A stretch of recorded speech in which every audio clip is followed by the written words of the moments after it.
Back at the workshop after the last videos, Goodwood and engine exploding, fun and games.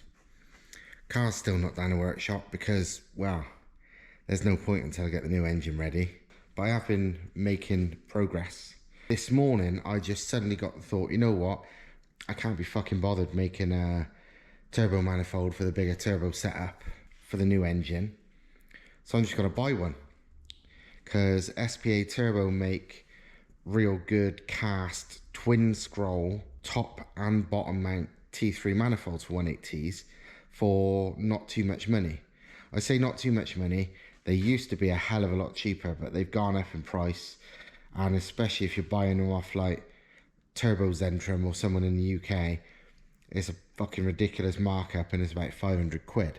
But you know, I think when I first bought one, when I had the 180-205, I bought one of each to check if they fitted, and they were not even £200 each at the time. But anyway, that's another story regarding the price. Regarding me still thinking of buying one, well, I was thinking, well, I may as well, because they'd do the job. And I was trying to decide, you know, what to go with, top or bottom mount. I didn't want to spend the money because I haven't really got much money. But I thought, you know what, I'm feeling lazy. I just want some bolt-on shit. And then I thought, you know what, I better check what fits. And realistically, neither would fit. Bottom mount was my preferred choice because the bottom mount manifold design of the SPA one looks better to me, looks better flowing. But it wouldn't have fitted.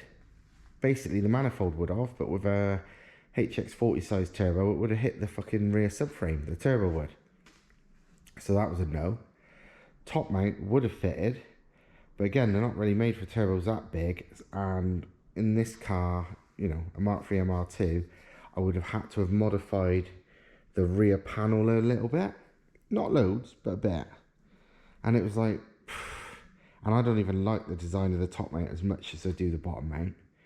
So I thought, you know, for the sake of like best part of 500 quid, it could fuck off. So I'm going with my original plan of sorting my own one out with that twin scroll NA manifold, which I've shown you in previous videos.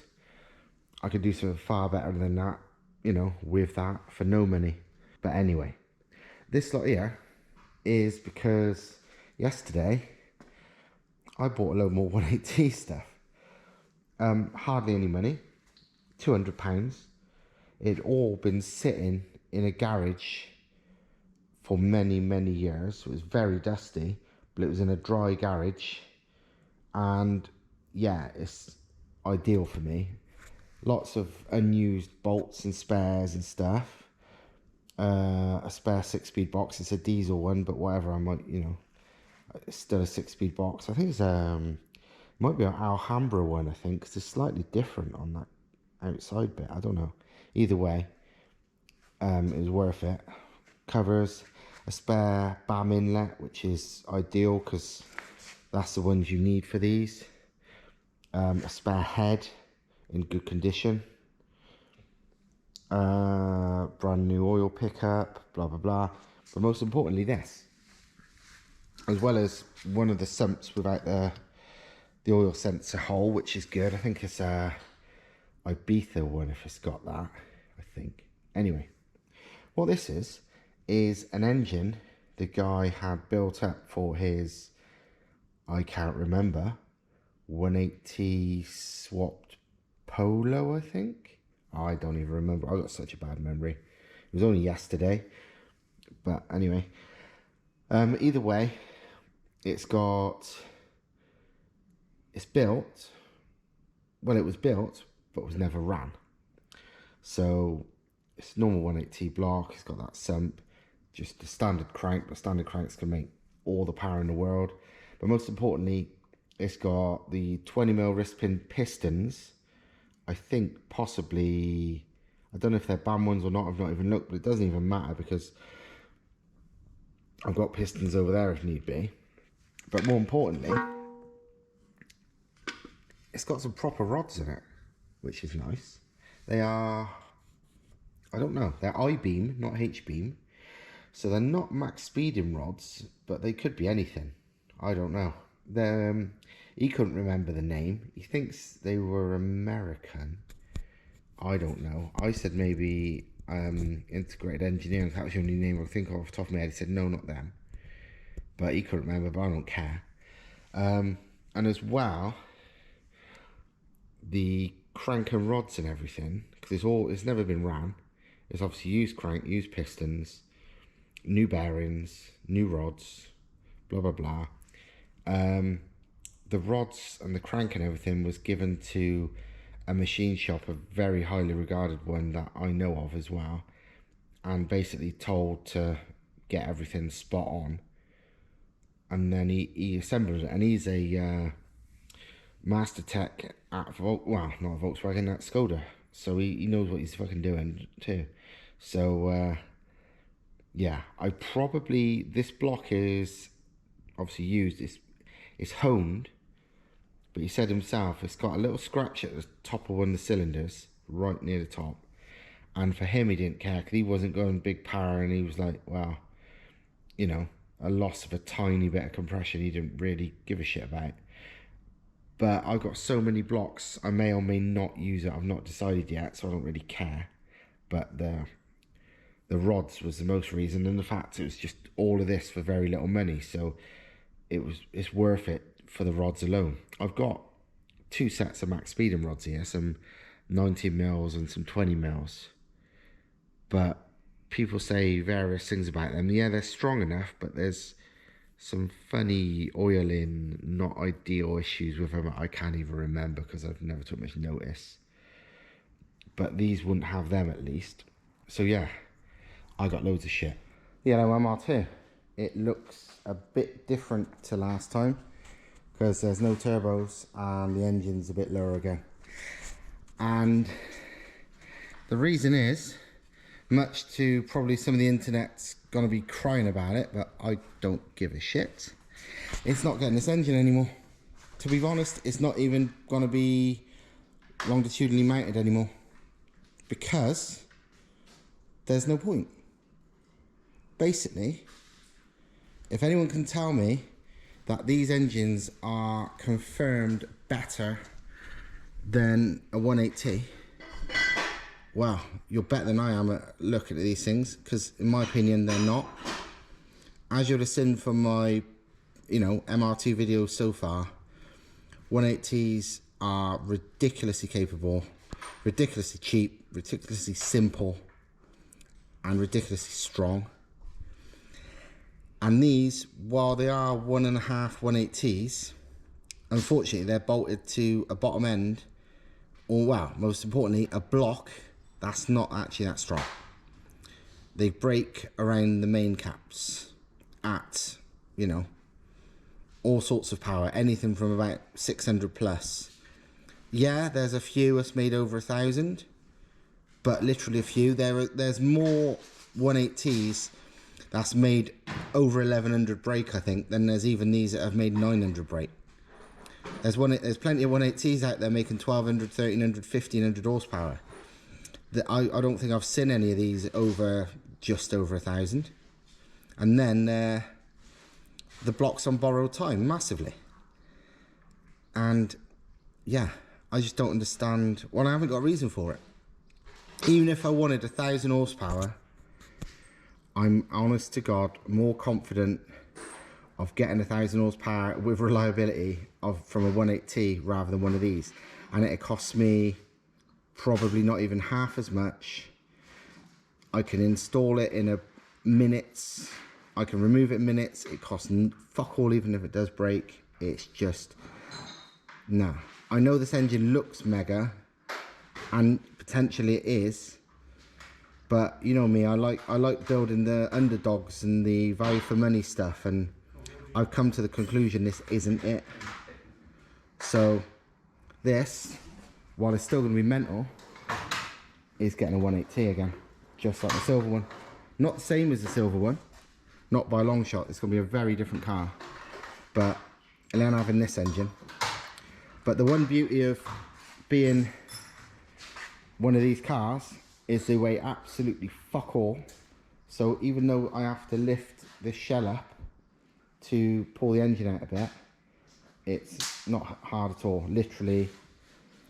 Well, you'll see in a second, but these cars and 1.8Ts go together so stupidly well. I mean, look at mine. 270 brake, standard engine, doing 0 to 60 in 4.2, 4.3 seconds with almost no power. Imagine what it's going to be like with proper power. So what's the point of doing this when I've got 997 GT3 RS performance already with almost nothing? What's this going to give me? I don't need the torque. The big thing about these is when they've got 800 horsepower, they've often got 800 pound-foot of torque. But I don't need 800 pound-foot of torque. I want to run hardly any torque because it's a light car. It doesn't need it. All torque will do is spin the fucking wheels. You know, 1,000 horsepower, but 400 pound-foot would do me. Genuinely would. So there you go. Thomas and Andrew, could I possibly get your help by lifting this fucker up? As you watch now, how light this is. I'll put the camera somewhere. Let's prop it there. It's going to be nice and yeah. These two. Grab a something. we have to lift up above the heads. Yeah, so it's quite a lift, but you'll see. Yeah, straight up, go forward. We're gonna tip it. Yeah. You ready? Yep.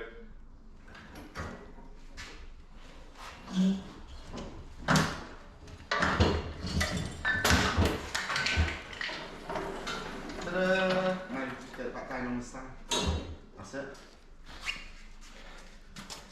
I feel mega strong. Yeah. To the car. Either these two are the strongest people in the world, or MR2s weigh nothing. Guess what? It's the second one. Oh. Sorry. Possible. Yeah, these two fine specimens are like power lifters, world's strongest men. But yeah, MR2s weigh fuck all, and what they work out perfectly with is 1.8Ts. Yeah, you'd be able to do it on your own. Yeah. Exercise machine, that is. It really is. Yeah. The unfortunate part. With 2 cages inside. Yeah, it's got 2 full cages in it. So that's probably another 40-50 kilos. It probably weighs, you know, it'd weigh a lot less than that if it didn't have 2 full roll cages in it. The only unfortunate thing about doing this now is I've removed stuff I don't need to remove. Most of it I don't care, but the subframe I cut a hole in, so I'm gonna have to get hold of another subframe realistically. That bit I don't mind at all because I'm still gonna have the same access panel, you know, removable access panel, so I can get to all the inlet side. So all of this I will build up to like that with a removable thing. That bit there I've cut, I think I'll just replace with a bar or something, you know, straight across, chassis bar, nothing special. I've not decided what I want to do about the fuel tank yet, whether it goes back there or not. And unfortunately I've cut the fucking coolant lines a bit as well now, but again, that's not a big deal. And like a Wally, because I thought I was never going to reuse them, I've thrown away the original MR2 engine mounts. So I got some second-hand parts I'm going to need to buy. But yeah, this is being 1.8T'd. I'll explain more why in a minute, but yeah. It's just be shame though, is it? I love these, they look cool, they're really capable. Yeah, a hell of a lot of potential, but when the bottom end is such an unknown quantity, I don't want to be that guinea pig, you know? No, but it's just, you throw one of these in, yeah, you have the same results you want. Yeah. It's less weight. How long is it going to take you to put one of these engines in there? If I had the mounts already, I would have it done in what, half an hour? Oh. Yeah. Not sweating. Yeah, even here, because that's the beauty of it. With like this stand, which is you know, you pump it up and down, it doesn't even need to be on the lift really. I could put the engine on that, scoot it under, spin it round in there, and pump it up, and it's in place. So, yeah. 10th of a walk involved. No, almost no cost. A 10th of a risk. Yeah. To find out obviously how strong the block is, versus we know how strong the block Yeah. is on that. We literally have no problems with the block on this. Just No, oh God, no, you're never. not gonna No. put it under stress. No. The bad thing about this as well is you'd only get to the stage where you're stressing the block once you've already spent a fucking fortune. So by then you're already in deep. You know, you spent thousands and thousands of pounds, and then suddenly the mains cracks all around there, and it's scrap, and there's nothing you can do about it. That's an expensive way to do things that I ain't got that kind of money.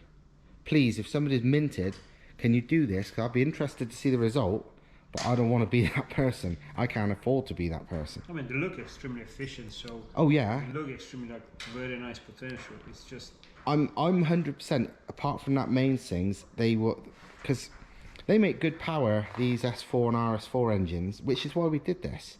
With like really flawed setups. You look at most of people's setups, they're the crapper small port heads, standard cams, epoxy little turbos down there, really restrictive, all that. That guy in Sweden recently, he's finally he's done a kit for twin G25 660s on it. okay. Which are still small turbos, but for this, they're quite big compared to most of these people's turbos. He's saying like they're making like 1,000 horsepower reliably because of that. It's like, what a surprise. Yeah. But that doesn't really gonna be, you know, there's still no proof that his block's gonna die or not. As a block stays one place. Yeah, exactly. And he's using an RS4 block, because even he only ever uses RS4 blocks, because even he's not, like, he knows they're an issue. And RS4 blocks are meant to be barely any stronger, but he won't even take the risk of using anything but. To be honest, this is beautiful, but it's just not worth the risk when you have Yeah. a replacement. Such an Proven, easy, no, yeah. this is so much. Yeah. The stuff is just known on this end. Yeah. It's been proven and tested so many times. Exactly. It's not guessing. Yeah.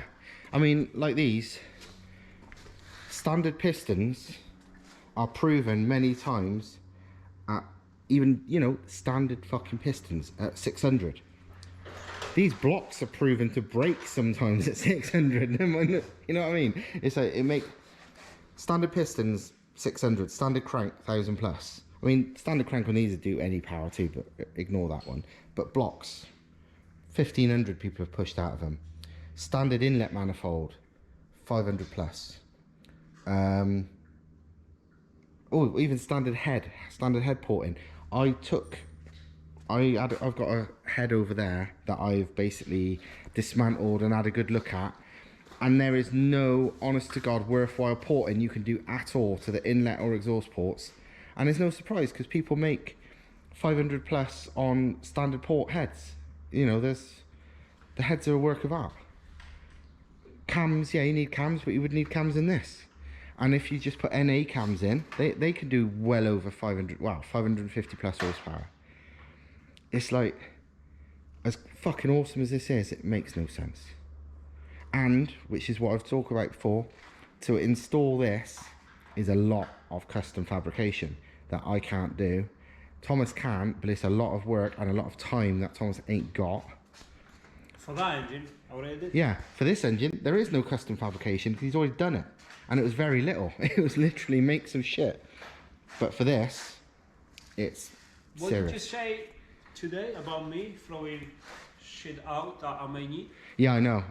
This is why yeah, Thomas having a clear out, and he's good at throwing stuff out that one day you need. And I try not to for that reason, and I have for this, which is unfortunate to say the fucking least. But You should have not this. no, scrap long ago. You know, the scrap man's been so many times since then. But there's that guy, and he posted a picture on Facebook. You got loads of this. Yeah, there's enough breakers around. It's not a big deal. Not a big deal. So, you know. 20, 30 quid, you got the whole. Yeah, exactly. Well, there's a company that makes uprated poly engine mounts for these. Okay. And in the pictures, it looks like it's a complete mount, including the metal. Because he's never just shown the bush. Every picture is including the metal. So maybe it is, and they're £130 if that's the case. So I'll buy them. He tried to sell them me, but I'm like, I've already got TRD ones, so I don't need them. Yeah, But for this, fuck yeah. you know. The only thing you have to rebuild is the cross member from here to there to there. And mainly because we grabbed the engine. Yeah. You got that 4th month there. Well, you know what? I was wondering about this, right? I could, because we've got the mount 3 and mount 4 is there and there. Do I replace with totally standard, or do we cap it off, add a bar, and then add a mount to the bar? Yeah. We could do that rather than make it, yeah. Because I think there's no need to make it back original. No, no, that's good you then. just make, actually we got plenty of that, like I think it's like 50 by 120 section. Yeah. Triangular. Yeah. It looks roughly the same size there. You can just put that in. put it there in and outside, whatever, and just put it in. Yeah. Match it, well then it's a nice straight in, that's it. Yeah. Probably the same on that, isn't it?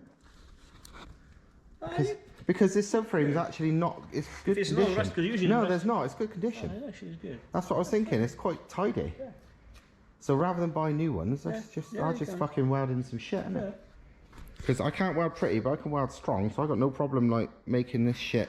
Well, you proven to weld much better than me. Yeah. These days, it's like, Yeah. I taught you how to weld a few months ago, and now there you go. I can't weld anymore. Yeah. You've literally You should keep it somewhere, just don't throw it away, just put it somewhere in the wall. Just let fuck it, let's put it in. Yeah. Remember not to be too cocky. Fuck's sake. But yeah, I mean this here, where I cut the firewall away, it's good because, as I would have probably explained from our other 180T stuff, the standard inlet manifold and everything fits without bulkhead modifications, which is good. But fuck me, it's tight. That's the, you know, as in it's hard to access. You can take the inlet off in car, so you don't have to like remove the engine or remove the bloody head to do the inlet like you do on some engines. Not like, you know, these stupid V6 conversions on these where you can't get to anything. But having an access thing would allow, I could have like a big crazy inlet manifold there. I can have a big World Rally Car twin plenum one. I can have whatever I like here, and there's plenty of room. So I will make, I will make this go like across and down, like a squared off thing with an access hatch, flap, something. And maybe bring it all the way across to here, just to give myself a giant engine bay to do whatever the hell I liked in. I don't know. Make it huge.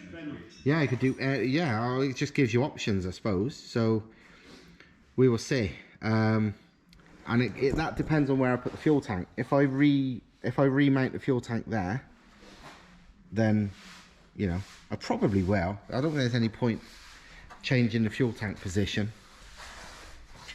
But yeah, it sounds like a backward step, but trust me, it's a forwards one, if you understood. I'm sure the internet will be up in arms of, oh, that's such a shame, oh, you can't do that, blah. I'm unsubscribing. Well, fuck off then.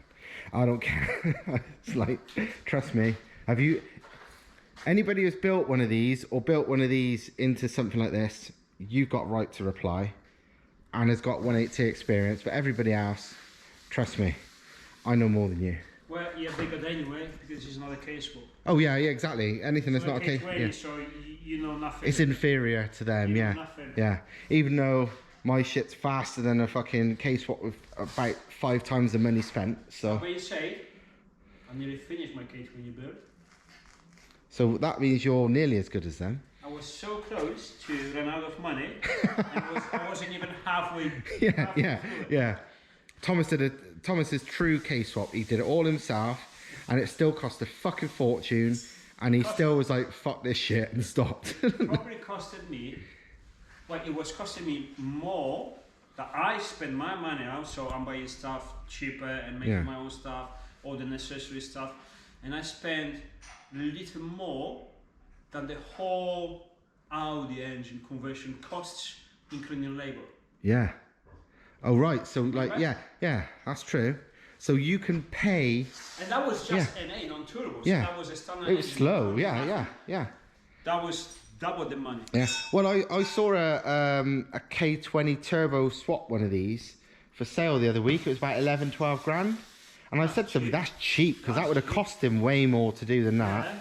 That is cheap as fuck. People were like, like laughing at it, being like, "Oh, why is it so expensive?" It's like, mate, you want to fucking try and do it.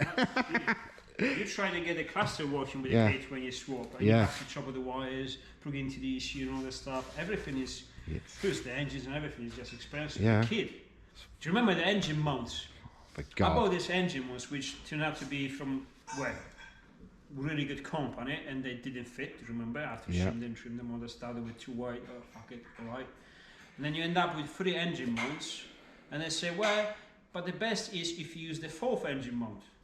Well, why you just didn't give it to me? Well, we have them available at extra cost. What the fuck? It's like selling you a car with 3 wheels, but we recommend using the 4th one. It'd be much better with a 4th wheel. We don't have to have it if you don't want to. You can buy it if you want to. Oh, thank you. I'm so grateful. Yeah, you thought this through.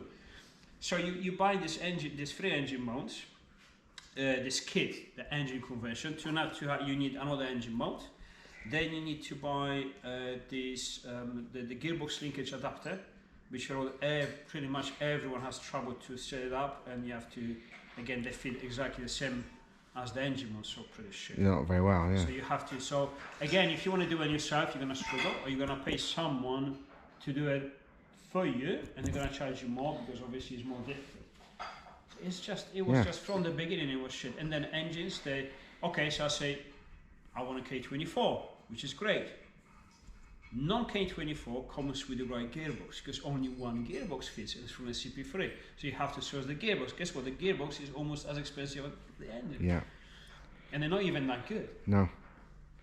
Well, my mate Kevly put a K24 in his Micra turbo deck. Yeah. And it shit the rods out in about fucking 10 minutes, and it was mapped properly. But it's just they're not strong engines anyway. The standard ones, the rods are weak, like the rods are weak on 180s. But they're weaker on the fucking things. The thing is, people compare here a lot of stuff they see in America. But let's not forget, in America, you go to the pump station, you get a race fee. Yeah, they're on E85, yeah. So it's different. That plays a big role. And they looking at these big builds and just comparing it to like everything. It's like it's not. You know. Big builds and what you're doing. If you put a normal K series NA, what's that going to cost you? Even if you're doing it yourself, it's what, $7.5 grand, isn't it? Hey, listen. As we bring this up, where's that piece of paper? Because I was talking with Andrew the other day. I said, Andrew, how much do you think this will cost you? Yeah.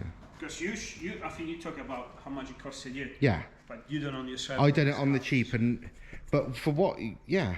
Because on the cheap, me doing it with all loads of shit I had lying around, you know, just doing it all myself and all this kind of crap, and like swapping stuff with Thomas for bits I had lying around, so don't have to pay him for that. Literally trading stuff. It was about 3.5 for me, but the actual swap. The swap. So everything, including label, for me to do it, in and out. It was £4,600 plus the engine and gearbox, and they cheap. Yeah. We not cut. It's not like we include, because it's wide. You may have the engine or whatever. If you include the engine, it's going to be 5k. Yeah. Yeah. Exactly. 5k, you barely have yourself parts only for K20. I don't think you would have. I swear you was beyond that. Yeah. Yeah, you was on and again, that's NA. Yeah. That's NA.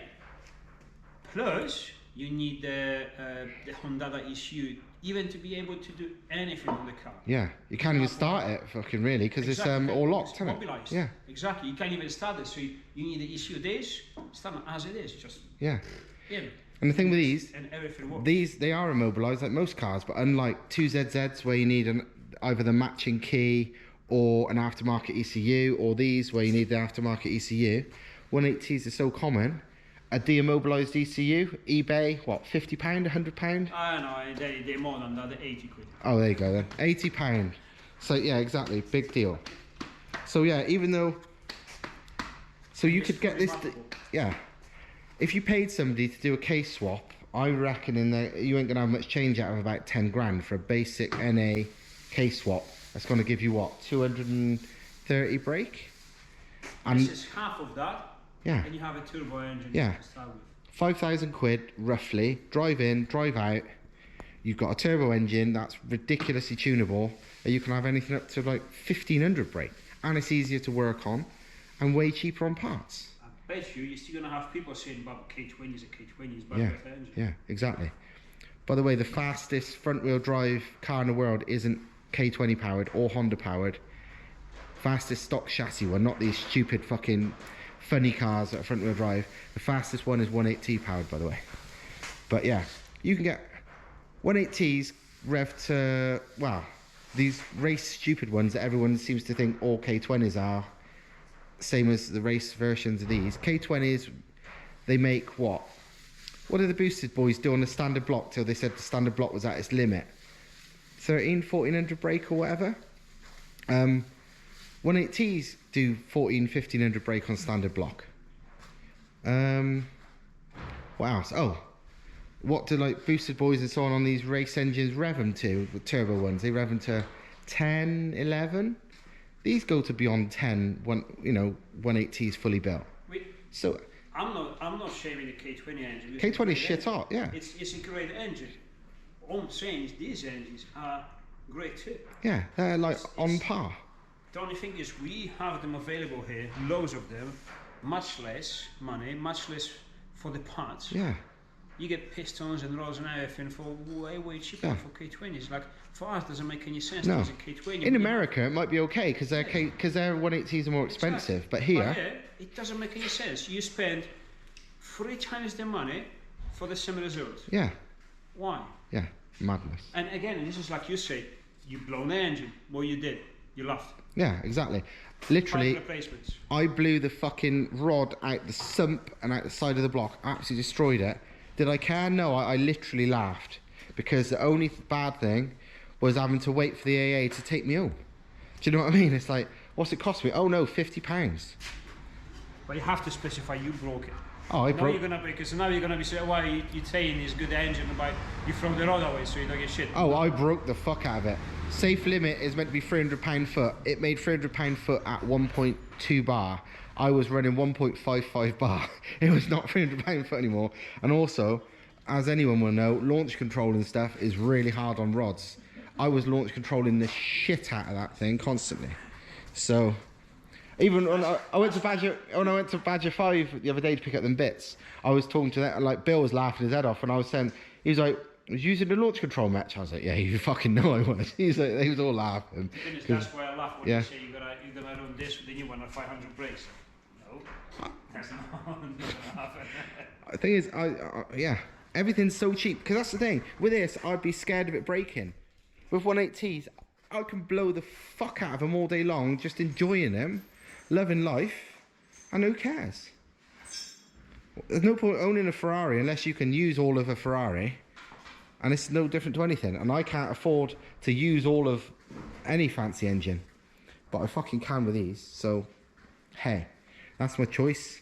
And if you don't like it, well, I don't really give a fuck. I think it's the same kind of ideology on my bike. Because my missus says, what are you doing? You brought a brand new bike from the shop. First day what you did, I go around there, modifying, shopping, just leave it. I said, no honey, the more money you spend on something, the more fun you should have. Yeah, gotta get your money's worth. People, when I was going to remember the main thing, and I said, look, by the time I'm gonna finish my K20 turbo, so we're gonna be shorter by 10, 12 grand at least, me doing the job. Yeah. Yeah, that's what I calculated. I'm gonna be scared to use it. Yeah. Because if I blow it, there's lots of money. Yeah. Don't want it. Yeah, exactly. It's simple. So you can spend a lot of money if you want to for something really awesome, but then use it. And then if you blow it, it's easy and cheap to replace it. Yeah. Simple. That's why this makes sense. Yeah, it depends what you want from a car. If you want to, I mean, don't get me wrong, if you want to be like a lot of people and just go rock up at your local fucking show and wanting to win an award with your fancy twin turbo fucking wide body shiny or this and that sponsored by whatever wankers, yeah, that's fine. But if you're like us and want to use it, you know, if you want to really use it, you need to have something that you can replace because shit's gonna break. And I break stuff a lot, so. So, I'm gonna make a fucking sticker on the bike. What? Sponsored by wankers. Are you measuring things or just writing sponsored by wankers on there?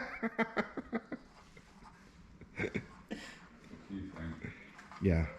I thought he was doing some actual. Thing is with Thomas, you can't tell if he's doing his sums and stuff from working shit out on a car, which he always does, or if he's just taking a piss. And yeah. Do you remember when I told you I'm gonna call that project I want to do? Yeah. I think we just found it. There you go. Oh yeah, true. Project sponsored by Wankers. That would be much good. Well, that would be the actually. To be honest, a lot of the people who might be part of it, probably you would think they were. So yeah. Yeah. It's definitely gonna stand out. I'm not sure people would be on board though if they would called that. No. Not so sure. I don't. Do you want to be one of these wankers? So yeah, anyone want to buy one of these badass engines which I don't trust? There's two here. To be honest, the Audi S4 and RS4 people might want these just for the heads. Yeah. Because these are the heads that you fit to an S4 or RS4 if you want big power, because they've got bigger cams, big ports, just way better. But I don't trust the blocks, so tough shit. Wow, it's been a week exactly, in fact, since I blew the standard 180s engine to pieces by running probably about 50 pound-foot more than it's known to be safe on the standard rods, plus a hell of a lot of launch control and just general abuse on what a very old, unknown 25-year-old scrapyard engine. And I've basically got a lot of fancy shit here which is going to make the new engine very, very fast. Like, I don't know, I said maybe 500. Thomas don't believe me and thinks I do a lot more, but hey, it could do it.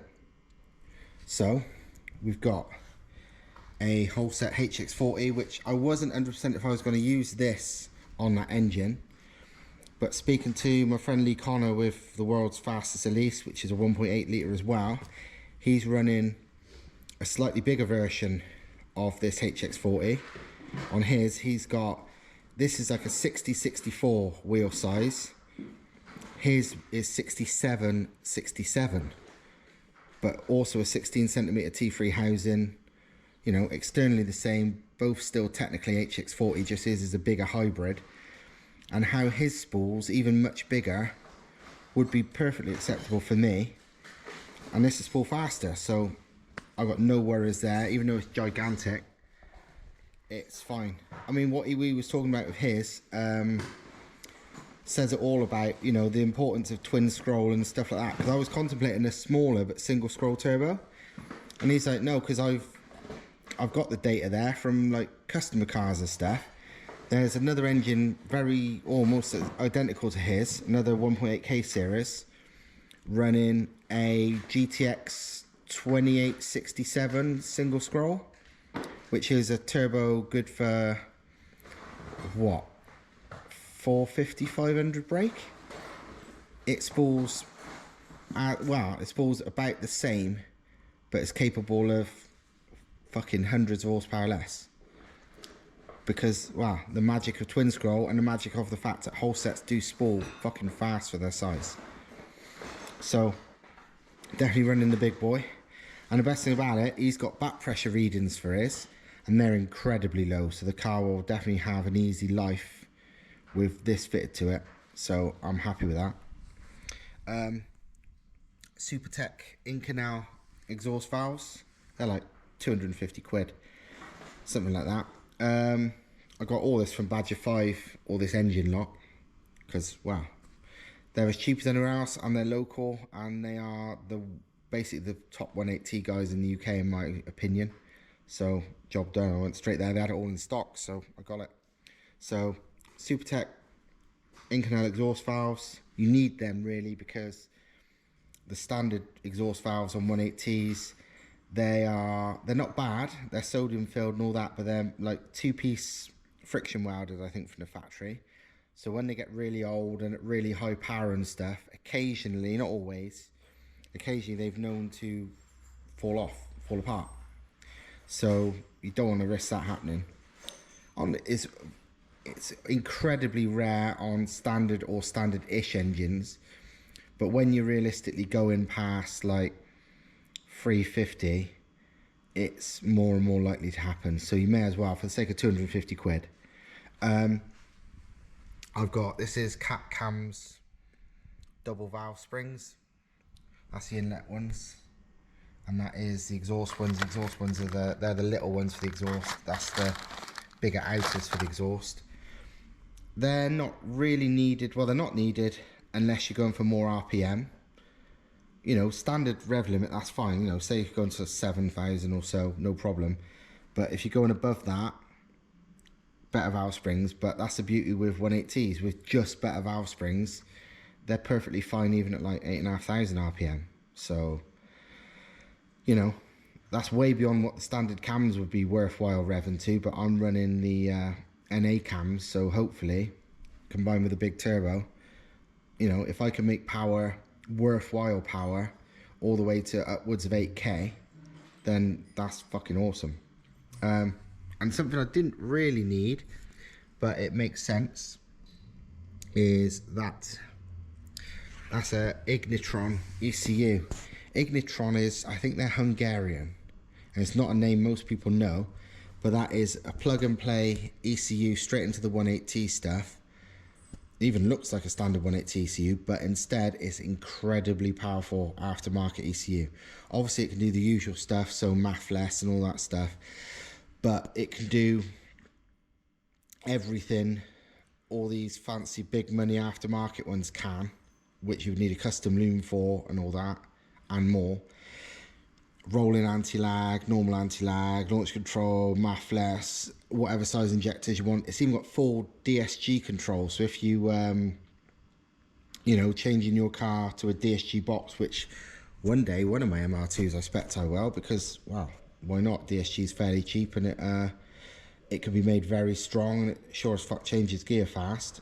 Ignitron's got full DSG control, you know, it's got everything. It's really, really powerful, and it's like just over £1,000. I think this was 1,050 or so. I can't remember. It wasn't a lot, for a lot less than most aftermarket ECUs that aren't even as good. And this is plug and play. I didn't really need that, as in people have gone mega power on the standard ECU, but the further you go, the less ideal it is, and especially for things like the way I'm always using launch control and shit like that a lot. The big poppy bangy launch control, that is not particularly healthy, whereas a better controlled launch control works as well or better from a performance point of view without necessarily smashing my rods to pieces.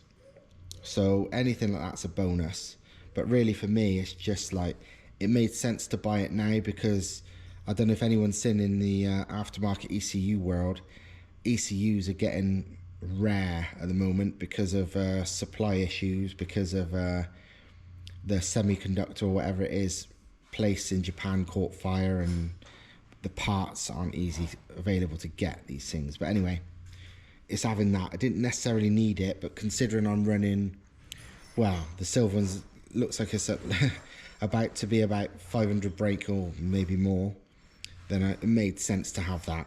Really does.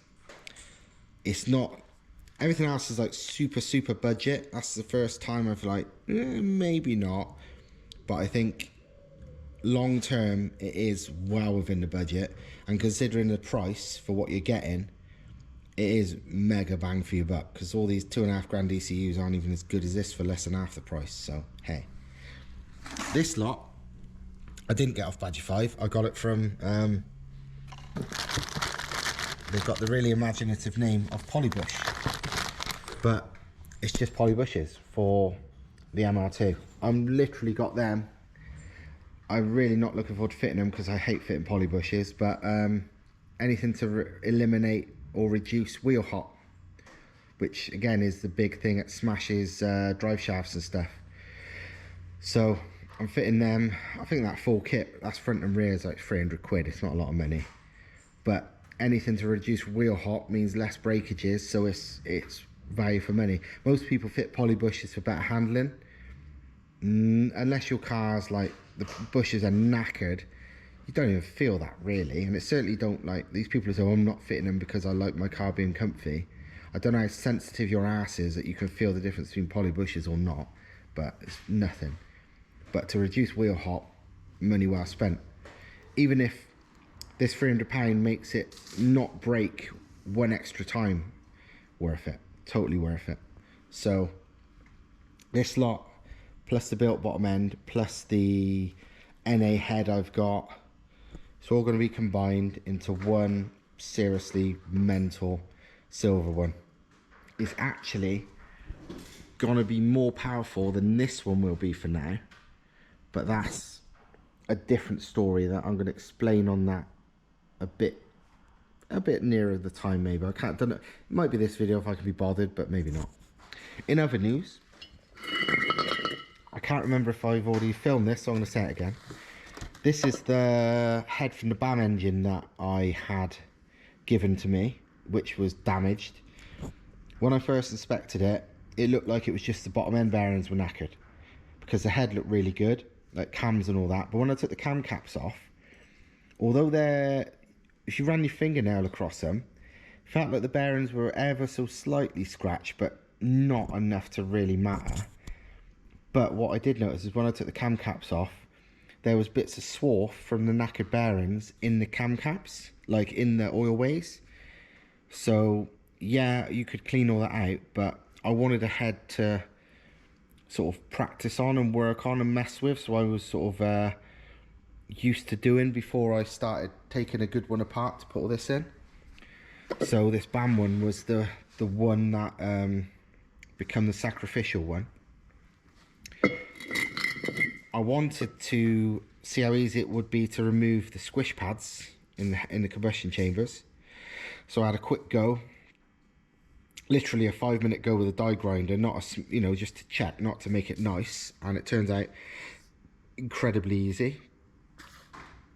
So that's good. I'll probably do it on all 4 of these, just so I got a good bit of practice before I do it to one of the heads that I actually care about. Also, because the standard inlet valves are good at pretty much any power level, this is nice because it means I've got spares, so I'll take the valves out and stuff and keep them.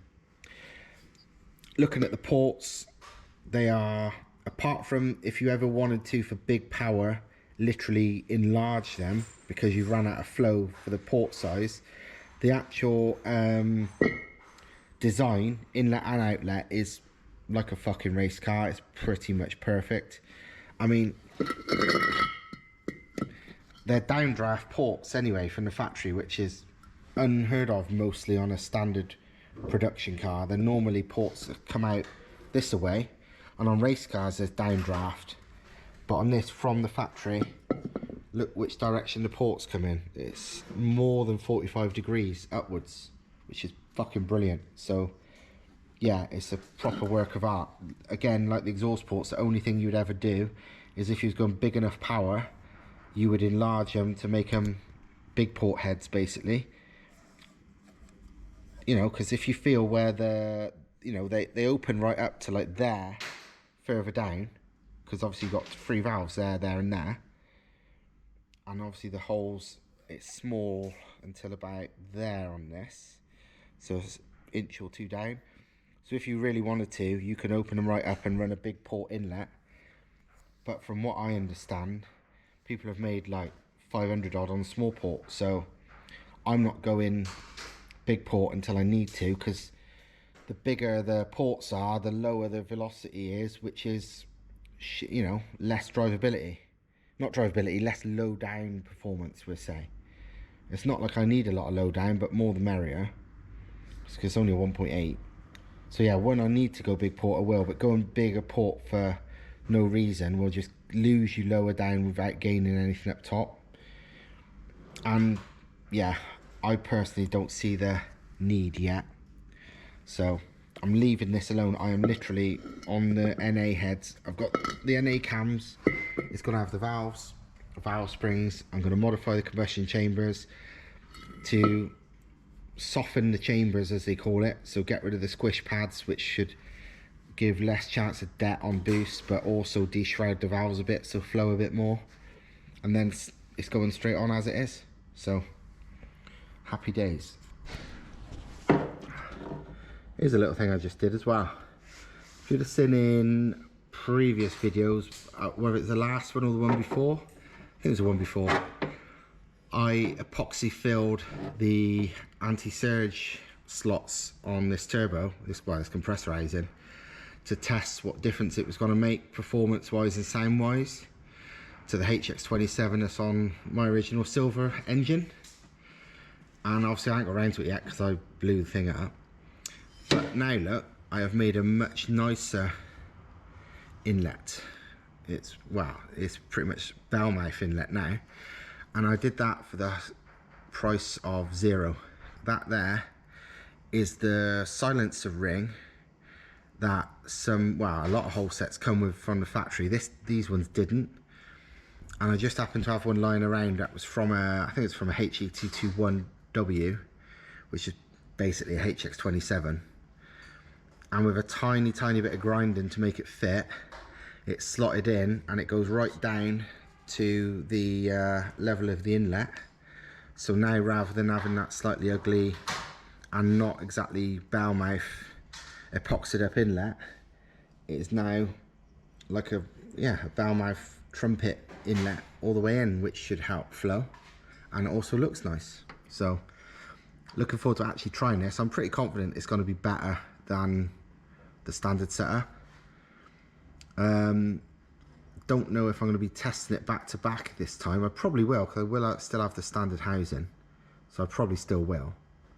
But I'm 90% confident, 95 even, that this will be way better sounding, well, way louder chatter, but also maybe spool faster, but certainly make more power for the same boost. So there you go.